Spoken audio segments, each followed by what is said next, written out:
want to just thank you guys for coming out. We're really excited about this year. Obviously, you know, we still have some unanswered questions, especially when you lose your leading scorer to the draft, and he's the 8th pick now for the Cleveland Cavaliers. But we think with our talent and the depth that we have at all of our positions, hopefully we'll be a little bit more of a balanced team. I don't know if you're going to see a 19 or 20 point score, but hopefully we'll get more guys in double figures. Ball movement, player moving a little bit more. We'll be a little bit harder to scout, and we'll become a more balanced team. We've become a team that's had a pretty decent defensive reputation, but our offense needs to improve. I don't know if it improved quite like Alabama football, but whatever the equivalent of that is, hopefully we'll get a good dose of some better offense. We know for us to become better offensively, number one, we got to take care of the ball. I was watching recently a game from last year. We won the game when we had 19 turnovers. We got to become a better offensive rebounding team. We got to become a better free throw shooting team, a better spacing team. We got to get more baskets in transition, and continue to do all of those things that we do well defensively and still improve in terms of defensive rebounding. So it's been a pretty good off-season overall. Update on 2 of our players. I'll try to get to it before you ask me. Deontay Wood, left ankle surgery. He's out for 4 months. Dejon Ingram, left sprained ankle. He's day-to-day. So everybody else is healthy. Questions? Coach, how's Kira Lewis looking so far? He's young.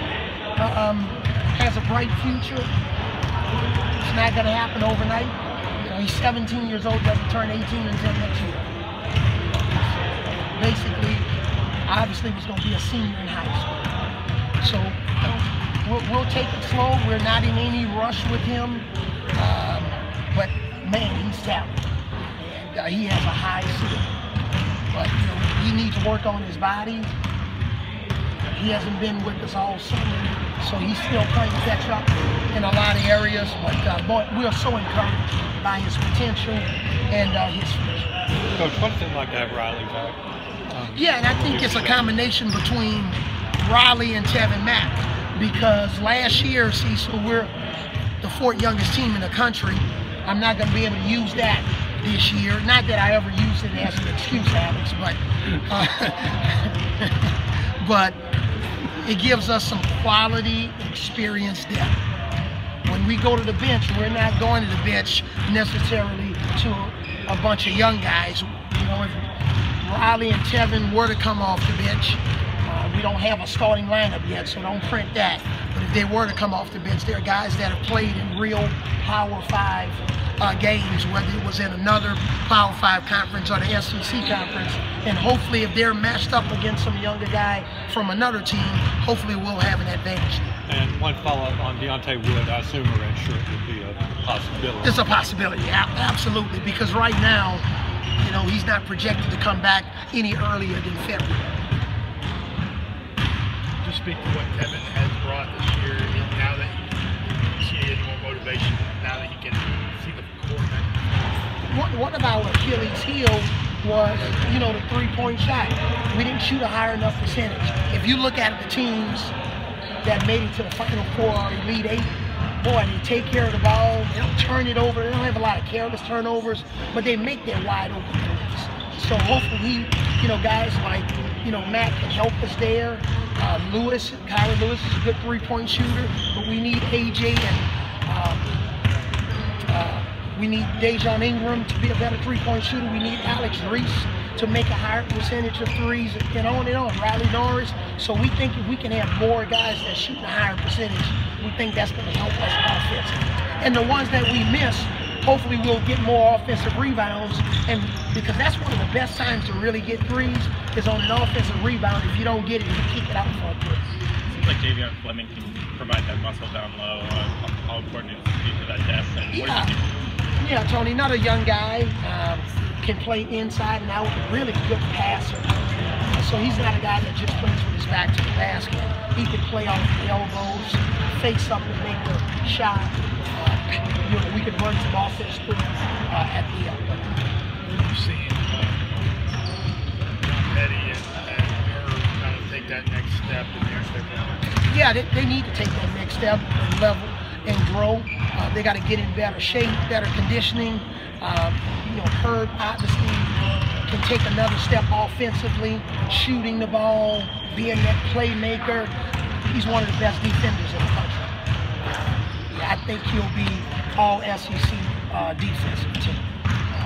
And Petty got to continue to improve shot selection, taking care of the ball on offense, but at the same time being very competitive on the defensive end. So as well as Petty shoots it on the offensive end, hopefully at home and on the road, with a level of growth and development, strengthening his body. Herb can maybe improve offensively, Petty can improve defensively, and now that gives us, boy, two really, really high level players. We saw Avery Jr. Running the point. What do you see in that position with those guys there? Well, you saw them running the point, but they're not on the ball all the time. When they're on the ball, we need them to get us in our offense and make sure there's balance and space and getting the ball to the right people at the right time and on target. But those guys are just as good at playing off the ball. So then that means Herb will possibly be on the ball. Or Dejon, when he's back, he'll be on the ball. So that gives us a lot more flexibility than maybe one guy potentially having it all the time and the defense being able to key in on that ball. Diversify the offense now that you kind of don't have that one guy. Well, it's just, it's kind of like anything. And I know you guys get tired of me using football examples, but again, if a quarterback has multiple wide receivers to throw the ball to and a tight end that can catch the ball and running backs, that's the same thing equivalent for us. We have to have, fours and fives that we can post up. We got to have fours that can pick and pop and space the floor. We got to have twos and threes that can make shots and or handle the ball, but also get offensive rebounds. We got to have point guards that can play on the ball and off the ball.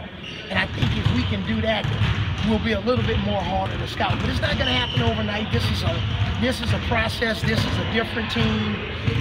We're not going to be able to really surprise anybody, especially when you advance to the second round of the tournament. We obviously have already heard that we're going to be picked somewhere around 7th or 8th in our conference. So we'll just play it and see what happens. But we have a chance to be a good team with great chemistry and a high level of competitors night in and night. One more question, guys. How does that feel being picked as a 7th or 8th? I've heard that. Okay. It's not anything etched in stone, but I'm saying if we are, I want to see how these guys are going to handle that, because we want to continue to move forward. 18, 19, 20 wins. We want to continue to make progress. Our guys know 2 or 3 wins, you move from being a 9th seed to potentially a 5th or 6th seed, and maybe you're playing Nashville and not Pittsburgh. So a lot of the things that we talked about last year, maybe we'll get better leadership. So it's not only Coach Avery saying these things, it can be some guys that'll take individual responsibility and be able to spread the message of the coaching staff to the rest of the team. Thank you, guys. Thanks, guys. Thank you. Appreciate it.